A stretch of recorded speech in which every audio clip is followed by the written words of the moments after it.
We're going to now talk about impeachment, what it is, what it isn't, and in particular, Johnson's impeachment. So, impeachment is one of these words a lot of people mess up, including adults. Impeachment means bringing of formal charges against a public official. That's what it says in the Constitution. Our translation is to accuse an elected official of doing something illegal. A lot of people believe impeachment means when a public official is removed from office or is fired. That's not true. Impeachment can lead to that, and we'll see that, but all it means is to accuse an elected official of doing something wrong. The key word is accuse. I could accuse someone of doing something. They might have done it, they may not have done it. In the United States, impeachment is all elected officials. It's not just the president. It can be congressmen, it can be judges, senators, etc. In certain states, it can be a governor, or in a city, it could be a mayor. I think a lot of people think it's just the president because anytime the president is impeached, it's all over the news and we hear about it for days and days and days. But it can be all these people I've listed here. So here's how the impeachment process works, and I'll take you through it really, really quick and keep it simple. So it is a two-part process involving both houses of Congress, the House of Representatives and the Senate. So the first part, so let's say we have a president. Let's just take Biden. Let's say there are rumors floating out there that he has accepted bribes from China.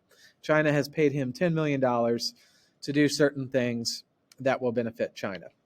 So there's rumors going around, so the House decides to take a little look into this. And their job is to see if they can find evidence and how much evidence they can find. They're almost acting like the police here. If they do think that there's enough evidence to go to trial, then they're going to go ahead and impeach him. So they start investigating Biden, and let's say they find some emails back and forth between Biden and the Chinese leader. Maybe there's some witnesses that overheard Biden talking to some Chinese officials on the phone. Maybe there's a $10 million deposit into Biden's bank account. All of these would be decent evidence that maybe something is wrong. So they vote on it, and if they think there's enough evidence, then it's going to go to trial, and in this case, Biden has been impeached.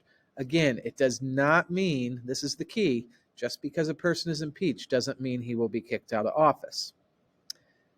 So now we go on to the second part to see if they will be removed. Now it goes to the Senate. They're going to act as a court. So it's going to be at Congress, in Congress, and there's going to be lawyers, and there's going to be a judge. If it's the president, it's the Supreme Court justice. And there's going to be witnesses and lawyers. And it's not going to look exactly like what we see trials on TV, but a similar format. So they present the evidence, and then the jury, which is the senators, there's 100 of them, they vote. And if they get 2/3 to vote that he is guilty of bribery in the Biden case, that's a majority, a 2/3 majority, then Biden would be removed from office. Biden would be fired. If they don't get the 2/3 majority, it's over with. It's done. Biden gets to continue doing his job, finish out his term, et cetera, et cetera.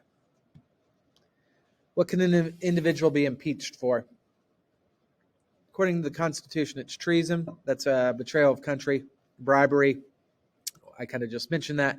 And then it gets very, very vague. It says other high crimes and misdemeanors. When the Founding Fathers wrote up their parts about impeachment, they couldn't possibly think of every single thing that a president or a judge or a senator could do wrong. So they kind of went vague after that, and they said high crimes and misdemeanors. In reality, what that means, especially as we've seen it in more recent years, the president can be accused of just about anything. So that's kind of the problem. It's vague.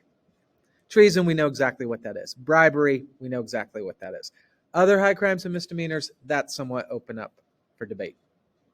So how many U.S. presidents have been impeached? The answer is 3. They are Andrew Johnson, Bill Clinton, and Donald Trump, who was impeached twice. But remember, that doesn't mean either or all of them were removed from office. So we ask the next question, how many were removed from office? And the answer is 0. Andrew Johnson was the first. We'll talk about him in a second. Bill Clinton, probably 1997, 1998, somewhere in there. And then we had, of course, Donald Trump.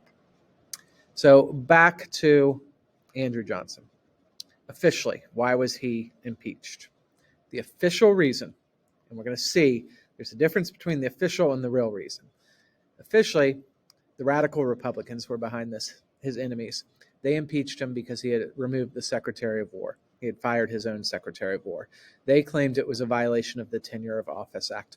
I don't know the ins and outs of this, but their argument is the president didn't have the authority to fire the Secretary of War, thus he broke this law, and that's a crime. So officially, that's what they took him to trial for. However, the real reason is because they didn't like him. They felt he was going too easy on the South, and they were looking for any excuse, really, to remove him from office. They were frustrated with him because he kept vetoing their laws. Whether he was against the 14th Amendment, he was against the Reconstruction Plan, he didn't want to give any more money to the Freedmen's Bureau. All of those things that I just mentioned, those aren't crimes. Okay? It's not a crime to be, let's say, and I'm not saying Johnson was, but let's go with it. It's not a crime to be a bad president. So they want to remove him, but they need to come up with something. This is what they came up with.